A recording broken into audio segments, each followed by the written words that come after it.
goobtani waxay ka mid tahay meelaha ugu caansan Somaliland oo u taagan adkaysi nabad iyo dib u dhis. Isku soo wada duubo daawayla dhamaadka muuqaalkan si aad u ogaato taariikhda dhabta ah iyo ujeedada ka dambaysa in diyaaradda meeshaas la saaro. Haddii ay tahay markii ugu horeysay eedna soo booqatay, nagu soo biir adigoo kanaalka subscribe gareynaya.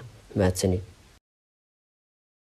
Waa mid ka mid ah astaamaha ugu caansan Somaliland, kuna taala bartamaha magaalada, gaar ahaan fagaaraha Khayryada. Dabayaaqadii sanadii 1988, ciidamadii dowladda dhexe ee Soomaaliya ayaa weerar cirka iyo dhulka ah ku qaaday magaalada Hargeysa. Duqeyntaas ayaa burburisay in ka badan 70% magaalada, waxaana lagu dilay 10,000 oo shacab ah. Diyaarado dhowr ah oo ay ka mid tahay tan haatan saaran Khayryada Hargeysa, nooceeduna yahay MiG-17, ayaa loo adeegsaday weerarka. Aan soo dhaadhacno ujeedada ballaaran ee muuqaalkeeda. Haddaba daawade, diyaaradan dagaal ee loo garan og yahay MiG-17 haatanna saaran fagaaraha Khayryada, caasimadda Somaliland ee Hargeysa, ayaa waxay u taagan tahay ama ay ka dhigan tahay xanuunkii lasoo maray iyo guusha dib u dhiska Somaliland, iyadoo Hargeysa iyo guud ahaan shacabka Somaliland ay ka dhigteen calaamad nabadeed iyo adkaysi bulsho.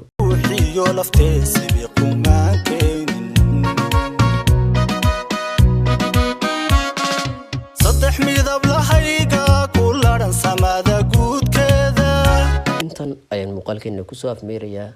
fadlan daawade, haddii aad ka heshay muuqaalkan, nagu dhiirigeli inaan soo badino muuqaalada noocan ah adigoo kanaalka subscribe gareynaya, sidoo kale muuqaalka like gareynaya. Mahadsanid.